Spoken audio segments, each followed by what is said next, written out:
शांत हो जाइए आप।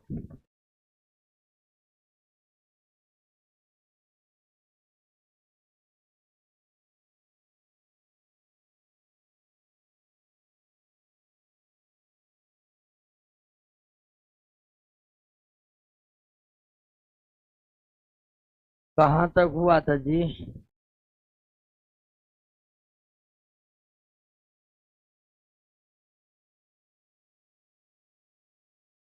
अच्छा, केमिस्ट्री होगा। 1 मिनट। प्लांट हो बायोलॉजी में कहाँ तक हुआ था?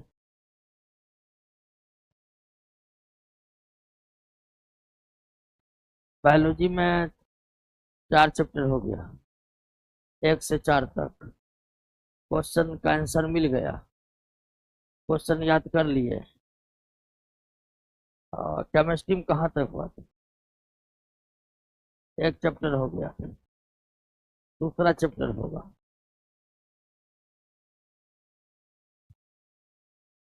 बायोलॉजी का 5वां खत्म कर लेते, और उसके बाद केमिस्ट्री का दूसरा और तीसरा एक दूसरे से रिलेटेड है। ठीक है, दूसरा तीसरा, दूसरा में एटॉम है और तीसरा में एटॉमिक स्ट्रक्चर है। तो केमिस्ट्री में दूसरे और तीसरे को साथ पढ़ना होगा, ठीक है ना। और बायोलॉजी में चौथा में प्लांट है, 5वां में एनिमल है। प्लांट पढ़ ही लिए हैं, ये समझ ही लिए हैं कि पृथ्वी पर कैसे कैसे प्लांट है, तो जंतु के बारे में भी समझ ही लीजिए। 1 से 5 बायोलॉजी में हो जाएगा, तो बायोलॉजी का एक पार्ट समझिए समाप्त हो जाएगा आपका। तो 5वां समाप्त कर लेते हैं बायोलॉजी का, फिर हम केमिस्ट्री पर आ जाएंगे। ओके दोस्तों, हाँ ध्यान दीजिए कि बायोलॉजी में 4 चैप्टर पढ़ लिए थे, और बायोलॉजी का 5वां अब समाप्त ही कर लेते हैं। बायोलॉजी का 1 से 5 तक जब हम समाप्त कर लेंगे तो बायोलॉजी का एक पार्ट समाप्त हो जाएगा। उसके बाद हम केमिस्ट्री के दूसरे और तीसरे चैप्टर को एक साथ समाप्त कर लेंगे, क्योंकि दूसरा और तीसरा एक दूसरे से रिलेटेड है। दूसरा पढ़ के तीसरा को छोड़ के बाद में पढ़ेंगे तो दिक्कत हो जाएगा। तो दूसरा तीसरा 5वां पढ़ लीजिए, और उसके बाद हम दूसरा तीसरा पर आएंगे। ओके, तो बायोलॉजी सब लाए हैं? नहीं लाए हैं कोई बात नहीं है, लाए हैं तो अच्छी बात है। जो नहीं लाए तो इसका मतलब ये नहीं कि वो अच्छी बात नहीं है, वो भी अच्छी बात ही है। अब आइए दोस्तों, कि वैसे भी हमारे क्लास में बहुत कुछ जरूरी पड़ता नहीं है, सिर्फ आप दिमाग एकाग्रचित कर लीजिएगा, हर चीज समझ में आएगा। आता है कि ना आता है? आज हम पढ़ेंगे एनिमल किंगडम के बारे में।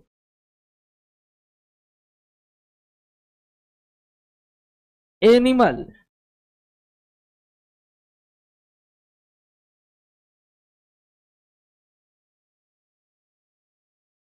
किंगडम, जंतु जगत, जंतु प्लांट किंगडम में सारे प्लांट को रखा गया है, और एनिमल किंगडम में सारे एनिमल को रखा गया। लेकिन पहले यह समझना होगा कि एनिमल किंगडम में जो एनिमल हैं उसकी क्या क्या विशेषताएं होती, जंतुओं की क्या विशेषताएं होती। तो हम इस पृथ्वी पर भिन्न भिन्न प्रकार के जंतुओं के बारे में समझने का प्रयास करें, उससे पहले हम ये समझ लेते हैं कि जंतुओं की क्या विशेषताएं होती। तो आइए सबसे पहले जंतु जगत में जो जंतु हैं उस जंतु की अर्थात एनिमल की विशेषताओं को समझ लेते हैं।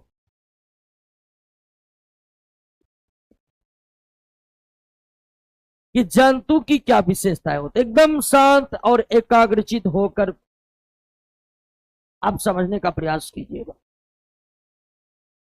जंतु की सबसे पहली विशेषता कि जंतु जो होते हैं वो बहुकोशिकीय होते हैं।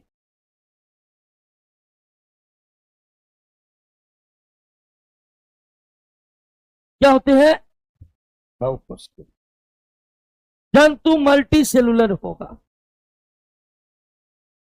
एक भी जंतु यूनिसेलुलर नहीं होगा। सजीव दो प्रकार के, एक कोशिकीय और जो एक कोशिकीय सजीव होते हैं वो आंखों से नहीं दिखते हैं। आंखों से दिखते हैं केवल कौन? बहुकोशिकीय। तो जितने भी जंतु होते हैं वो बहुकोशिकीय होते हैं, एक कोश के नहीं होते। एक भी जंतु एक कोशिकीय नहीं है।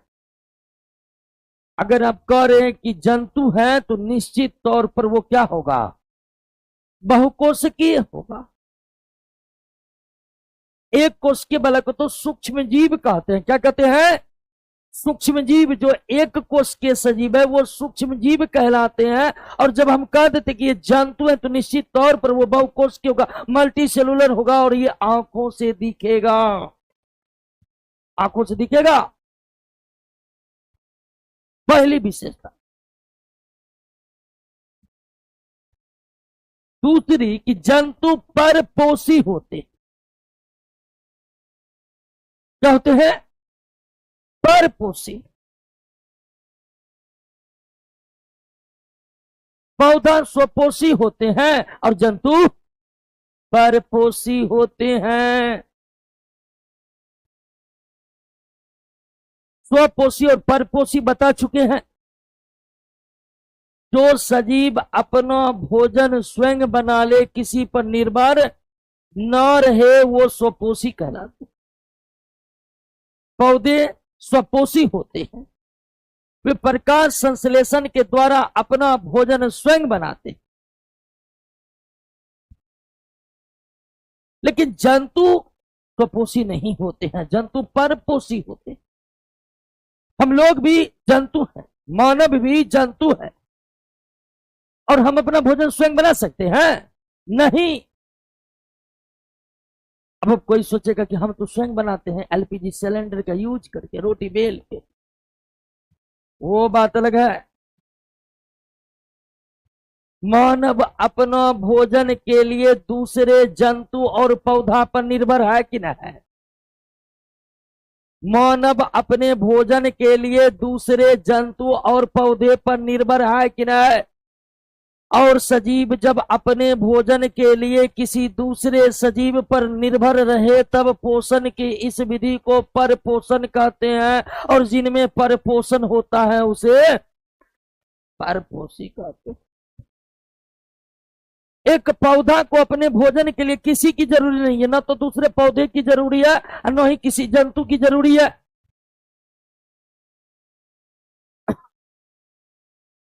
पौधा प्रकाश संश्लेषण करता है और अपना भोजन स्वयं बनाता है, लेकिन जंतु प्रकाश संश्लेषण नहीं कर सकता, क्योंकि जंतु के कोशिका में क्लोरोफिल नहीं होता है। और जंतु के कोशिका में क्लोरोफिल नहीं होने के कारण जंतु अपना भोजन प्रकाश संश्लेषण के द्वारा नहीं बना सकते हैं। और इसलिए जंतु क्या होते हैं? परपोषी होते हैं। जंतु क्या होते हैं? तो सारे के सारे जंतु क्या होते हैं? बहुकोशिकीय होते हैं, एक भी एक कोशिकीय। जितने भी जंतु होते परपोषी होते हैं, एक भी जंतु स्वपोषी नहीं होते हैं। एक भी जंतु स्वपोषी नहीं होता, सब जंतु परपोषी होता।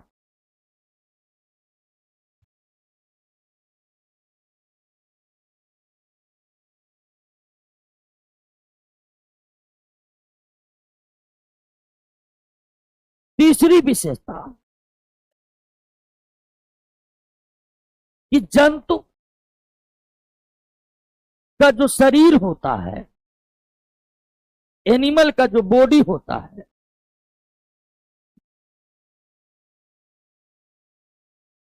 जंतु का शरीर 3 तरह के हो सकते हैं। जंतु का शरीर कितने तरह के? 3 तरह के हो सकते हैं।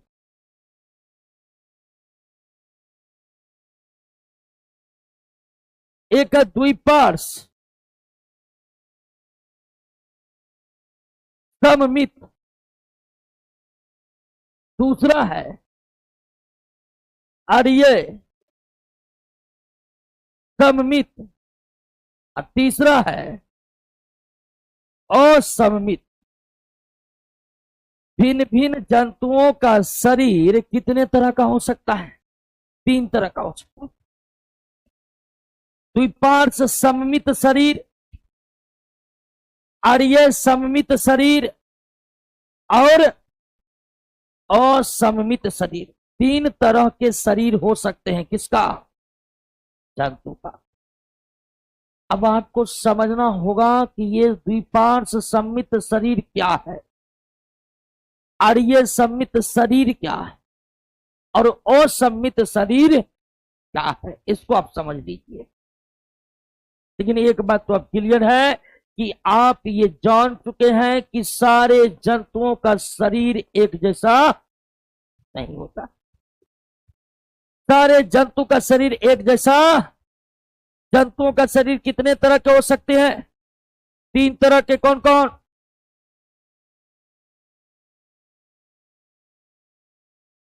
अब आइए समझते हैं द्विपार्श सममित शरीर का। अंग्रेजी में से कहते हैं बाय लेटरल सिमेट्री।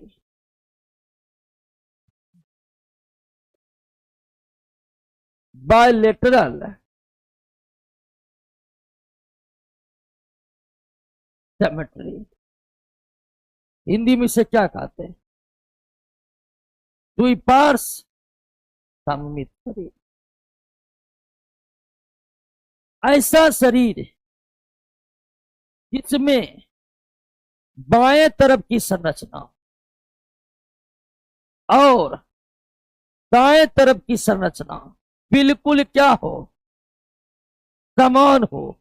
बाएं तरफ की संरचना और दाएं तरफ की संरचना लगभग या बिल्कुल क्या हो? समान हो। तब ऐसे शरीर को क्या कहते हैं? द्विपार्श सममित शरीर। जंतुओं का ऐसा शरीर जिसमें बाएं और दाएं समान संरचना मौजूद हो, ऐसे शरीर को क्या कहते हैं? द्विपार्श सममित शरीर कहते। जैसे कि मानव का शरीर कैसा है? द्विपार्श है। कैसे? आप मानव के शरीर को देखिए, जैसा बाएं वैसा दाएं है कि नहीं है? एक हाथ बाएं, एक हाथ, एक आंख बाएं, एक आंख। अगर आप मानव के शरीर को देखिएगा तो आप ये बता सकते हैं कि बाएं दाएं बिल्कुल एक समान संरचनाएं मौजूद है कि नहीं? बताइए, है नो? तो ऐसे ही शरीर को क्या कहते हैं? द्विपार्श सममित। द्विपार्श सममित शरीर की खासियत है कि जो जो संरचना शरीर के बाएं तरफ रहेगा वैसा वैसा संरचना है शरीर के दाएं तरफ रहेगा। गाय, भैंस, बकरी, मछली, सांप, पक्षी, सबका शरीर कैसा है? द्विपार्श है। 90% जंतु जो है उनका शरीर कैसा है? द्विपार्श है। द्विपार्श शरीर को, द्विपार्श सममित शरीर को अगर बराबर बराबर भागों में बांटना है तो आप उसे बाएं और दाएं में बांट सकते हैं। जैसे मानव के शरीर को 2 समान हिस्सों में बांटना है तो आप इसे कैसे बांटिएगा? बाएं और दाएं ना। और किसी तरह से बांट सकते हैं? नहीं। अब कहेगा बीचों बीच बांट देंगे, बीचों बीच बांटिएगा तो पैर आएगा और ऊपर वाला धर नहीं आएगा। अगर मानव के शरीर को दो बिल्कुल समान हिस्सों में बंटवारा करना है तो बंटवारा करना होगा बीचों बीच बाएं और, तब न समान हिस्सा में होगा। बाएं और दाएं के अलावे इस मानव के शरीर को किसी और तरीके से दो समान भागों में आप बांट दीजिएगा, बताइए बांट दीजिएगा, नहीं बांट पाइएगा।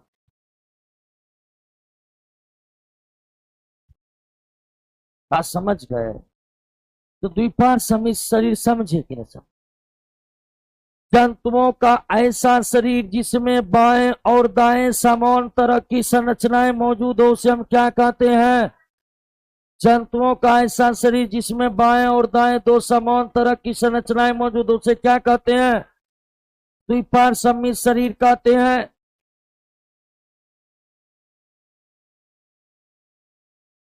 द्विपार्श्व समित शरीर को अगर दो समान हिस्सों में हमें बांटना है तो कैसे बांटेंगे? बाएं और दाएं में बांटेंगे, बाएं और दाएं में बांटेंगे, और किसी भी तरह से दो समान हिस्सों में बांटा नहीं जा सकता। इसीलिए द्विपार्श्व समित को हम दो तरह से परिभाषित कर सकते हैं। जंतुओं का ऐसा शरीर जिसे केवल एक तरह से ही दो बराबर बराबर हिस्सों में बांटा जा सके उसे हम क्या कहते हैं? या जंतुओं का ऐसा शरीर जिसमें बाएं और दाएं समान तरह की संरचना मौजूद हो उसे हम क्या कहते हैं? और दोस्तों आपको बता दे कि अधिकांश जंतुओं का शरीर कैसा होता है? द्विपार्श्व। मानव का शरीर कैसा है? द्विपार्श्व। मछलियों का शरीर कैसा है? द्विपार्श्व। क्लियर हो गया? कोई दिक्कत नहीं ना?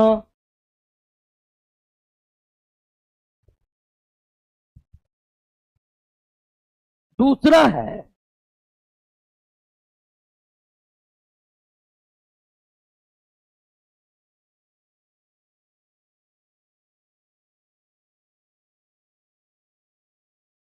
रेडियल समिति।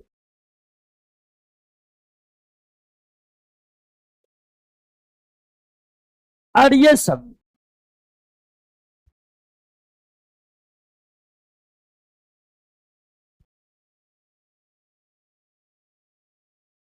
रेडियल सिमेट्री या अड़िय समिति याद होते जा रहा ना? जितना भी जंतु होगा बहुकोषीय होगा, जितना भी जंतु होगा परपोषी होगा। जंतुओं का शरीर तीन तरह का होगा। द्विपार्श्व समझ गए? अड़िय समित। अड़िय समित शरीर का क्या मतलब है? दोस्तों एक जंतु आपके सामने हम बना रहे हैं,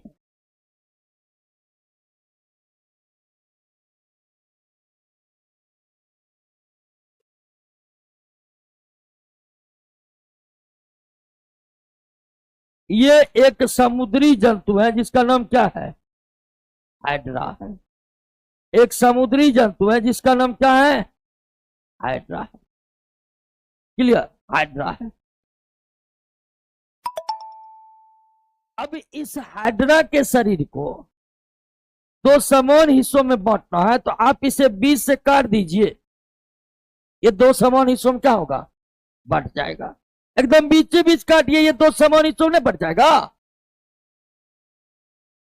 और अगर आप इसे दो समान भागों में बांटना चाहते हैं तो केवल बीचों बीच काटने, बीचों बीच के अलावे एक और तरीका कि आप इसे किस तरह से काटिए? इस तरह से काटिए। मतलब ये है, इसको बीचों बीच काटेंगे दो भी दो समान भागों में बटेगा, ऐसे काटेंगे तो दो समान भागों में बटेगा कि बटेगा? बटेगा कि नहीं बटेगा? जैसे पेन है, इस पेन को इधर से भी काटेंगे तो समान भागों में बटेगा, इधर से भी काटेंगे तो समान भागों में बट जाएगा कि नहीं बट जाएगा? तो जंतुओं का शरीर जब एक से अधिक तरीकों के द्वारा दो समान हिस्सों में बट रहा है तो ऐसे शरीर को क्या कहते हैं? अड़िय समित। मान लीजिए एक जंतु है जो एकदम पेन के समान है, ऐसा हाइड्रा को देख लीजिए पेन के समान, और इस पेन को आप दो समान भागों में बांटना चाहिएगा। यहां से काटिए, यहां से काटिए, यहां से काटिए, कई तरह से काट करके आप दो उसे समान हिस्सों में बांट सकते हैं कि नहीं बांट सकते? बांट सकते हैं कि नहीं बांट सकते? तो जंतुओं का ऐसा शरीर जिसे एक से अधिक तरीकों के द्वारा दो समान हिस्सों में बांटा जा सके उसे हम क्या कहते हैं? जंतुओं का ऐसा शरीर जिसे एक से अधिक तरीकों से दो समान हिस्सों में बांटा जा सके उसे क्या कहते हैं? हाइड्रा का शरीर कैसा है? क्लियर हो गया? बात समझ गए? इससे पहले जो आप पढ़े तो द्विपाद समित वो केवल एक ही तरह से दो समान भागों में बटा था बाएं और ये जो अड़िय समित है ये एक से अधिक तरीकों के द्वारा दो समान हिस्सों में बटा है। द्विपाद समित एक ही तरीके से दो समान भागों में बट रहा था बाएं और जबकि अड़िय समित शरीर जो है वो एक से अधिक तरीकों से दो समान हिस्सों में बट रहा है। एक से अधिक तरीकों से दो समान हिस्सों में बट रहा है। क्लियर? बात समझ गए ना? आप याद रखिएगा अड़िय समित में किसका नाम? हाइड्रा का नाम परीक्षा में पूछा हुआ। हाइड्रा का शरीर कैसा होता है? मानव का शरीर, मछली का शरीर, अधिकांश जंतु का शरीर द्विपार्श्व ही होता है। कुछ ही गिने चुने जंतु का शरीर अड़िय होता है। या तीसरा प्रकार बताए हैं कौन? असमित।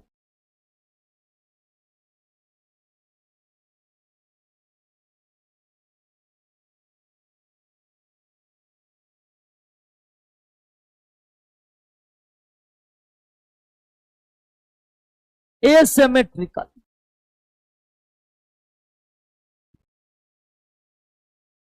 एक है शशि रंजन कुमार का, तरबूजा को भी केंद्र से काटने पर अड़िये के अनुसार ही होगा। बिल्कुल, अगर कोई जंतु का शरीर तरबूजा का समान है तो वो अड़िय समित शरीर है। कैसा शरीर है? अड़िय समित शरीर। तीसरा शरीर है क्या? असमित। जंतुओं का ऐसा शरीर जिसे किसी भी तरीके से दो समान हिस्सों में बांटा नहीं जा सके। जंतुओं का ऐसा शरीर जिसे किसी भी तरह से दो समान हिस्सों में बांटा नहीं जा सके उसे क्या कहते हैं? असमित। असमित का एग्जाम्पल है घोंगा। घोंगा जिसका वैज्ञानिक नाम है पैला। घोंगा देखे जी, घोंगा के शरीर को अब चाहिएगा दो समान हिस्सों में बांट दे, किसी भी तरह से नहीं बटेगा। उसका शरीर का संरचना ही ऐसा होता है कि वो दो समान हिस्से में किसी भी तरह से बटेगा ही नहीं। किसी भी तरह से दो समान हिस्सों में बटेगा ही नहीं।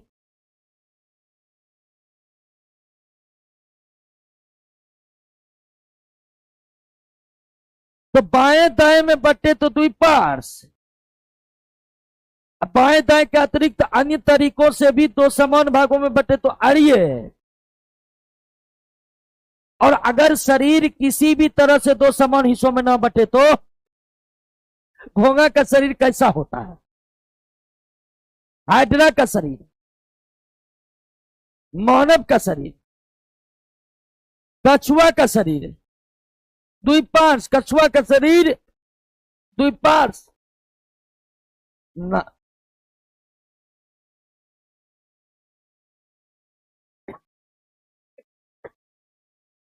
90%, 90% से ज्यादा जंतु का शरीर द्विपार्श्व ही होता है। क्या होता है? क्लियर हो गया? तो सारा का सारा जंतु बहुकोषीय होता है, एक भी जंतु एक कोषीय। सारा का सारा जंतु परपोषी होता है, एक भी जंतु स्वपोषी। जंतुओं का भिन्न भिन्न जंतुओं का शरीर कितने तरह के? 3 तरह के। द्विपार्श्व समित, अड़िय समित, असमित। अगर ऑक्टोपस अड़िय समित होता है। ऑक्टोपस एक समुद्री जंतु है और उसका शरीर अड़िय समित होता है। क्लियर हो गया? बात समझ गए? कोई दिक्कत नहीं ना? अगली विशेषता पर आए। जंतुओं का शरीर कितने तरह का? अब जंतु का शरीर,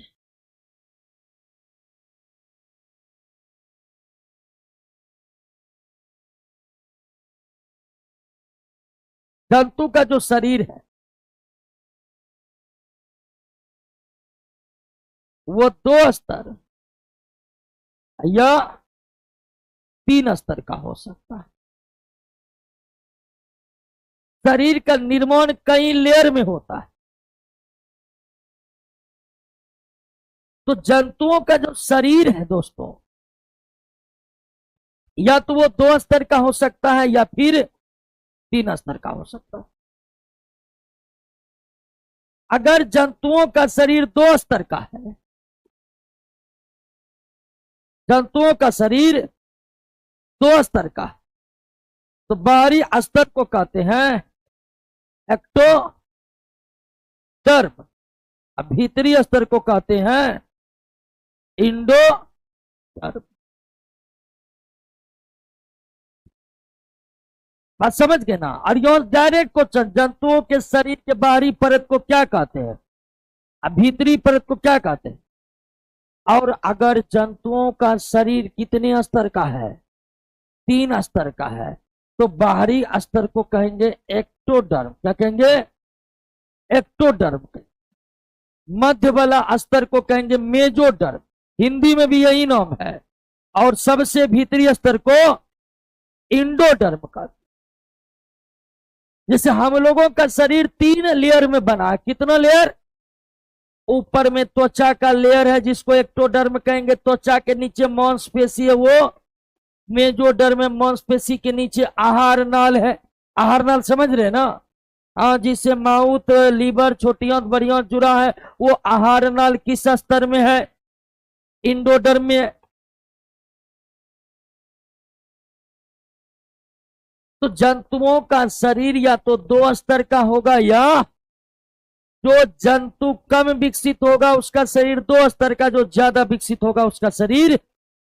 तो जंतुओं का शरीर या तो 2 स्तर का होता है या 3 स्तर का होता है। जंतु के शरीर के सबसे बाहरी स्तर को क्या कहते हैं, एक्टोडर्म। सबसे भीतरी स्तर को इंडोडर्म, मध्य स्तर को, या पूछेगा जंतुओं के शरीर के सबसे बाहरी परत को, सबसे भीतरी परत को, मध्य परत को। क्लियर हो गया।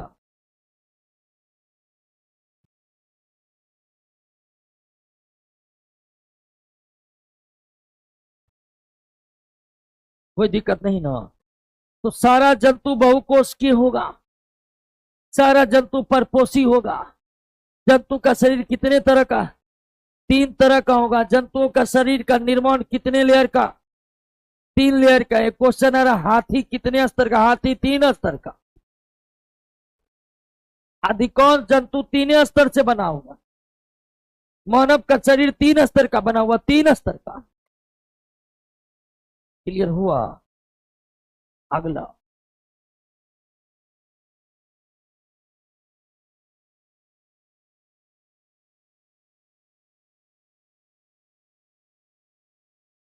जंतु में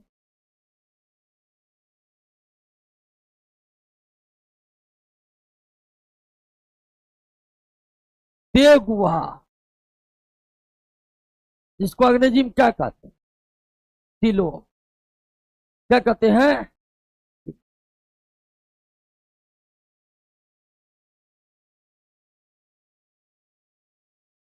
जंतु में देवगुहा पाया जा सकता है। अब यहां पर एक नया शब्द है देवगुहा, जिसको अंग्रेजी में क्या कहते हैं, सिलो। ध्यान रखिएगा दोस्तों, ये चैप्टर बहुत उबाऊ है, लेकिन फिर भी हम इस चैप्टर को इस तरह से डिस्क्राइब करेंगे कि आपको ज्यादा दिक्कत बिल्कुल नहीं होगा। लेकिन ये चैप्टर बहुत भारी चैप्टर है बायोलॉजी में, ऐसे ऐसे नाम है। जंतु में देवगुहा पाया जा सकता है। अब देवगुहा क्या है, सो रहे हैं जी। रो रहा है। बन ख्वाब देखा है कि बनेंगे बिहार पुलिस। क्या नहीं है, जो काम आप कर रहे हैं ना बहुत कठिन काम है, सबसे नहीं संभलता है। इसीलिए मजाक मजाक में तैयारी शुरू किए हैं, तो छोड़ दीजिए। बहुत सीरियसनेस मांगता है ये तैयारी, और ये बात सबको पता होगा। बहुत जो है बरसाती मेढक का फॉर्म भर के तब पड़ता, तब लेगा एडमिशन कोचिंग में। तो बिल्कुल ऐसा नहीं करना है, आपका पढ़ाई लगातार चलते रहनी चाहिए।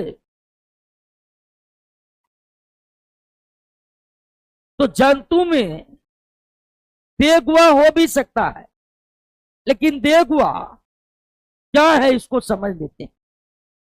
अब देखिए, जिस जंतु का शरीर 3 स्तर का बना है, उसमें एक होगा बाहरी स्तर, फिर होगा मध्य स्तर, और फिर होगा सबसे भीतरी। ये है दोस्तों एक्टो टर्म मान कर चलते हैं। जैसे ये हमारा हाथ है, तो बाहर वाला, उसके नीचे मेजोडर्म, और सबसे नीचे इंडोडर्म, सबसे नीचे। तो शरीर के आंतरिक परत और मध्य परत के बीच, आंतरिक और मध्य परत के बीच जो जगह खाली रहता है उसे क्या कहते हैं? देगुआ।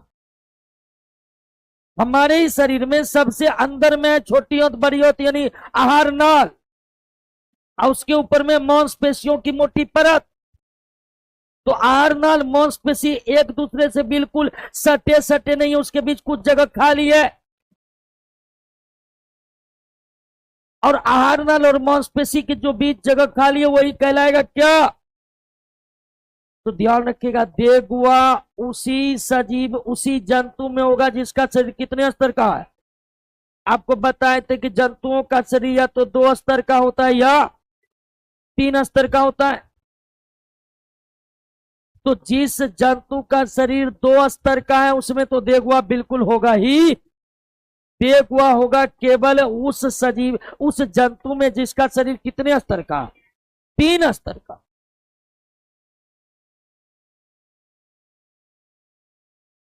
और 3 स्तर शरीर में आंतरिक परत, इंडोडर्म, मध्य परत, इंडो और मेजोडर्म परत के बीच जो जगह खाली होता है उसे क्या कहते हैं?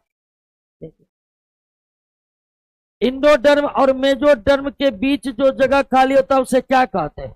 देगुआ कहते हैं। और समझ गए ना? तो जंतुओं का एक विशेष पहचान है कि उसमें देगुआ होता है। हालांकि सारे जंतुओं में देगुआ नहीं होता है। देगुआ केवल उस जंतु में होता है जिस जंतु का शरीर कितने स्तर का होता है? 3 स्तर का होता है। जिस जंतु का शरीर कितने स्तर का होता है? 3 स्तर का होता है। बात समझ गए? कोई दिक्कत बताइए? कोई दिक्कत हो? नहीं ना? याद होते जा रहा है ना? सारा जंतु बहुकोशिकीय होगा, एक भी एक कोशिकीय जंतु नहीं होगा। जंतु सभी परपोषी होते हैं, एक भी जंतु स्वपोषी। भिन्न भिन्न जंतुओं का शरीर कितने तरह का? 3 तरह का। जंतुओं का शरीर 3 या 2 स्तर का बना होता है। उसके बाद जंतुओं में किसकी उपस्थिति हो सकती है? देगुआ की उपस्थिति हो सकती है। देगुआ किसे कहते हैं आप समझ गए ना? आंतरिक और मध्य परत के बीच के खाली जगह को क्या कहते हैं? जंतुओं के आंतरिक और मध्य परत के बीच के खाली जगह को क्या कहते हैं? Any problem. अगली विशेषता, लगभग अधिकांश जंतुओं में रक्त परिसंचरण तंत्र होता है। रक्त परिसंचरण तंत्र को अंग्रेजी में सर्कुलेटरी सिस्टम कहते हैं। क्या कहते हैं? Circulatory system. हालांकि कुछ जंतुओं में रक्त नहीं होते। आप ये समान रूप से जानते होंगे कि जंतु है तो उसमें ब्लड होगा, जंतु है तो उसमें ब्लड होगा, लेकिन सभी जंतुओं में ब्लड नहीं होते हैं। अब आप कहिएगा ये कैसे हो सकता है, जंतु में ब्लड नहीं होगा, व्हाट इज दिस? तो ये बात सही है कि जंतु, सभी जंतु में ब्लड, किन किन जंतु में ब्लड नहीं होते हैं वो हम एक एक करके समझेंगे आगे। लेकिन जिन जंतुओं में ब्लड होता है उसमें ब्लड बहाने के लिए एक सिस्टम होता है, और उस सिस्टम का नाम क्या है? ब्लड सर्कुलेटरी सिस्टम कहते हैं। रक्त परिसंचरण तंत्र, जंतु के शरीर में रक्त बहाने की जो व्यवस्था है वो क्या कहलाता है? रक्त परिसंचरण तंत्र कहलाता है। जंतुओं के शरीर में रक्त बहाने की जो व्यवस्था है वो क्या कहलाता है? रक्त परिसंचरण तंत्र कहलाता है। अब विभिन्न जंतुओं में रक्त परिसंचरण तंत्र दो प्रकार के हो सकते। रक्त परिसंचरण तंत्र कितने प्रकार के? दो प्रकार के, ओपन और क्लोज्ड। ओपन और क्लोज, यानी खुला और रक्त परिसंचरण तंत्र केवल जंतु में होते हैं और किसी में, पेड़ पौधा में सुने ब्लड होता है? नहीं होता, वो तब निकाल लेता है।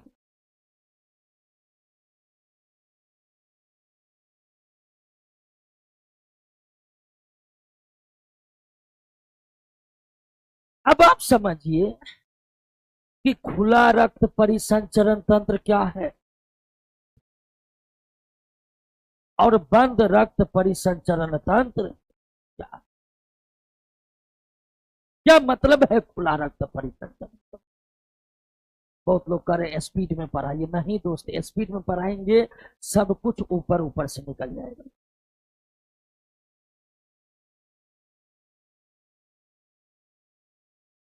अब ध्यान दीजिए कि कुछ जंतु में रक्त बहने के लिए रक्त नलियों पाई जाती है, अब कुछ जंतु में रक्त बहने के लिए कोई रक्त नलियों नहीं पाई जाती है। तो ऐसे जंतु जिसमें रक्त बहने के लिए रक्त नली पाई जाती है, रक्त नली पाई जाती है, ऐसा ऐसा जंतु जिसमें रक्त बहने के लिए रक्त नली पाई जाती है वो क्या कहलाता है? हाँ, जैसे हम लोगों में रक्त नली तो बाहर से दिख रहा है जी, ध्यान दीजिए, कुछ रक्त नली बाहर से दिखता है, देखिएगा कुछ कर दीजिएगा। तो जब जंतु के, हाँ रक्त नली नहीं दिख रहा है, दिख रहा है,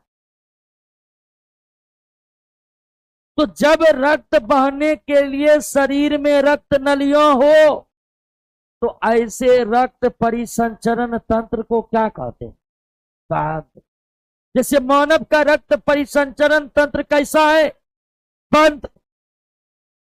और आप ये भी जान लीजिए कि कुछ जंतु में रक्त तो होते हैं लेकिन रक्त बहने के लिए रक्त नली नहीं होती है, रक्त बहने के लिए रक्त नली नहीं होती है। जब रक्त बहने के लिए रक्त नली नहीं होती है तो उसे हम क्या कहते हैं? तो जिन जंतुओं में रक्त बहने के लिए रक्त नलियां है वो है बंद रक्त परिसंचरण तंत्र। जिन जंतुओं में रक्त बहने के लिए कोई रक्त नलियां नहीं है वो है खुला रक्त परिसंचरण तंत्र। अभी दोनों रक्त परिसंचरण तंत्र में, अब आप कहिएगा कि जब खुला रक्त परिसंचरण तंत्र वाले में रक्त बहने के लिए रक्त नलियों ही नहीं है,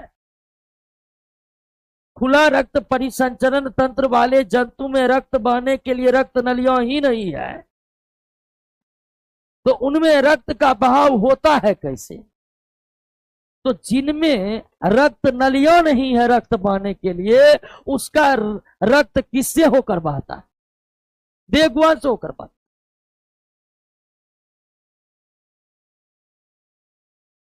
जिन जंतुओं में रक्त बहने के लिए रक्त नलियों नहीं होती है, उन जंतुओं का रक्त किससे होकर बहता है? देहगुहा से।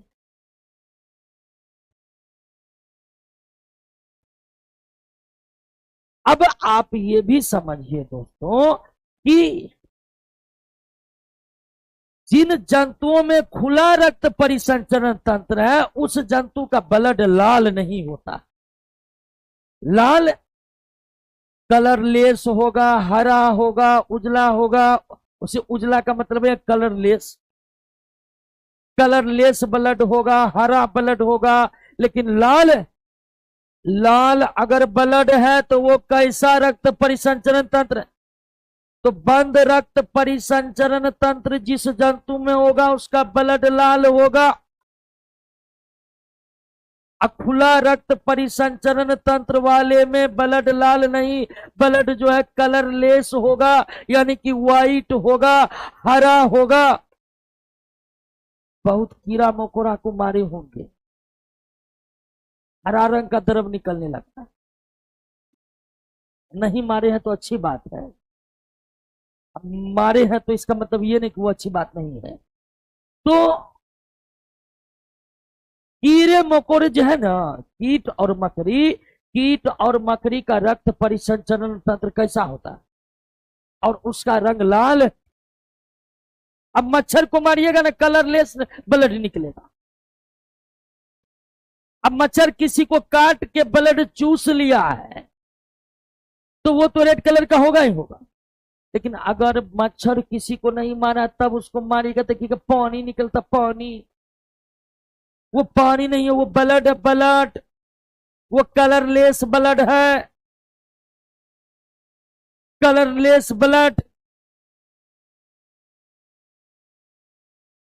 पिल्लू, पिल्लू जानते हैं, फूल गोभी का पिल्लू, उसको मारिएगा ना, लाल ब्लड नहीं निकलेगा, पानी जैसा ब्लड निकलेगा, क्योंकि उसमें खुला रक्त परिसंचरण तंत्र है। खुला रक्त परिसंचरण तंत्र वाले जंतु का ब्लड लाल नहीं होता है। छिपकली, क्या छिपकली बंद रक्त परिसंचरण तंत्र वाला है छिपकली।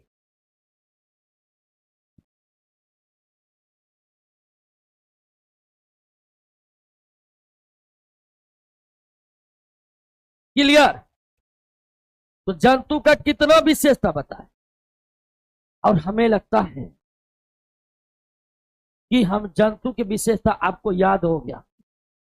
क्या जंतु एक कोष के होते हैं? नहीं,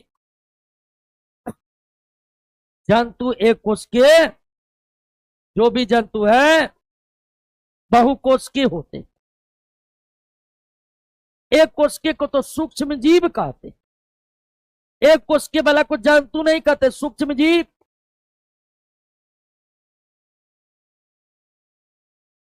सारे जंतु बहुकोष के होते, सारे जंतु परपोषी होते हैं। जंतुओं का शरीर तीन तरह का होगा, द्विपार्श्व, आर्य और असममित।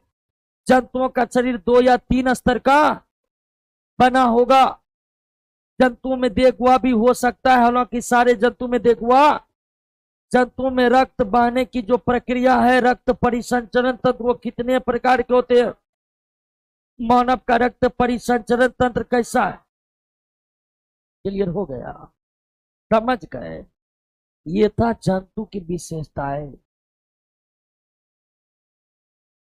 आपको कोई आके बोल देगा कि बैक्टीरिया, जीवाणु जो है ना वो जंतु है, क्या सही है? नहीं, जीवाणु जंतु नहीं है, सूक्ष्म जीव है। जंतु होने का पहला शर्त है कि बहुकोष की होना चाहिए। जीवाणु एक कोष की है।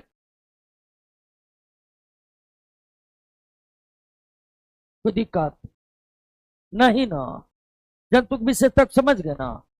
अब आइए एक एक करके जंतुओं के बारे में पढ़ते हैं। सबसे पहला जंतु है पोरीफेरा।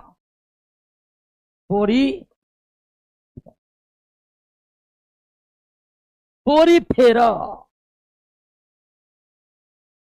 अब जंतु जगत का फाइलम पढ़ रहे, क्या पढ़ रहे हैं? अब होता है ना, जाति मिलकर वंश बनता है,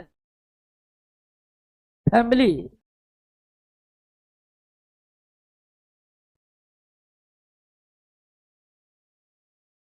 जाति, स्पीसीज मिलकर क्या बनता? जीनस। क्या बनता है?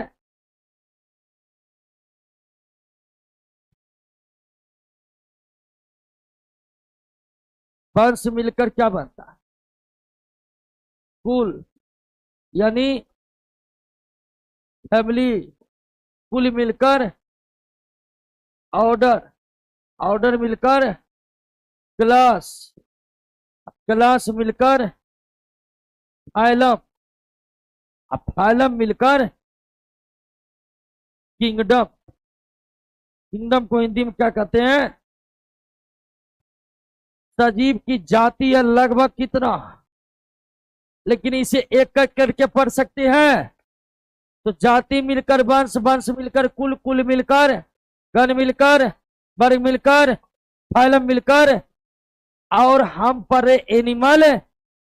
तो अब हम एनिमल किंगडम के फाइलम में पढ़ेंगे। हम पढ़ेंगे एनिमल किंगडम के फाइलम। जैसे प्लांट किंगडम में पढ़े थे ना, फेलोफाइटा, ब्रायोफाइटा, टेरिडोफाइटा, जिम्नोस्पर्म, एंजियोस्पर्म, वो सब क्या था? फाइलम था। अब हम पढ़ेंगे जंतु जगत का फाइलम। अब फिर जो फाइलम महत्वपूर्ण होगा उसका पढ़ेंगे वर्ग। सारे फाइलम का वर्ग नहीं पढ़ेंगे, महत्वपूर्ण फाइलम का वर्ग पढ़ेंगे, और इससे नीचे जाने की कोई जरूरत नहीं है। तो आपने जंतु जगत में जो जंतु है उसकी विशेषता को समझ गए ना? जंतु जगत में जो जंतु है उसकी विशेषता को समझे कि नहीं समझे? अब एक एक करके जंतु जगत के फाइलम को पढ़ना होगा, समझना होगा। और पहला फाइलम कौन है? पहला फाइलम कौन है? पोरीफेरा।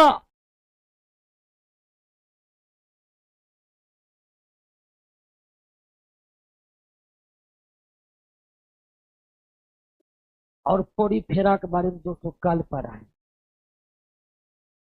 जंतु का विशेषता समझ गए? कोई दिक्कत नहीं ना? जंतु की विशेषता को याद कर लीजिएगा। कल जो है पोरीफेरा से पढ़ना चालू करेंगे। आप लोग बैठे रहिए, अब बिहार स्पेशल होगा, ठीक है ना? अरे हल्ला मत करिए। आप लोगों को ना, जिसको जिसको बुलाए थे सब वीडियो ये बना रहा। अब जो हम किसी को कहीं बुलाने वाले नहीं, सोच लिए। सब मोबाइल लेके वीडियो बनाने में मस्त।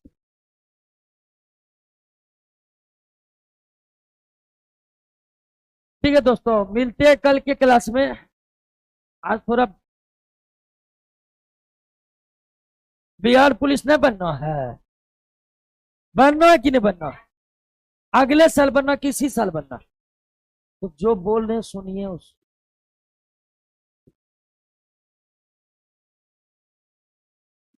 आज थोड़ा थके हैं लेकिन और क्लास लेते हैं, ठीक है ना? कल से सारा शेड्यूल हो जाएगा। आज केवल हम जंतुओं के विशेषताओं पर बात किए हैं। कल से हम एक एक करके जंतु जगत के फैलम के बारे में पढ़ेंगे। एक क्वेश्चन आ रहा है कि एसिमेट्रिकल का और एग्जाम्पल दीजिए। बिल्कुल एग्जाम्पल हम देंगे। अभी जैसे पोरीफेरा पढ़ रहे हैं ना, पोरीफेरा का जितना जंतु होगा ना सब एसिमेट्रिकली होगा, असममितीय होगा। क्लियर। और दोस्तों बुक जो है ना, बुक थोड़ा मार्केट में शॉर्टेज चल रहा है, तो हड़बड़ाइएगा नहीं, बुक्स सब अवेलेबल होगा, पूरा मार्केट में अवेलेबल है। अभी थोड़ा जो है ना अपने में थोड़ा लेट लग रहा है, तो हड़बड़ाइएगा नहीं। मिलते हैं कल। घोष तो हम देने वाले में से नहीं, सही में। फिर वीडियो बना के झूठ मूठ वायरल वायरल करिए।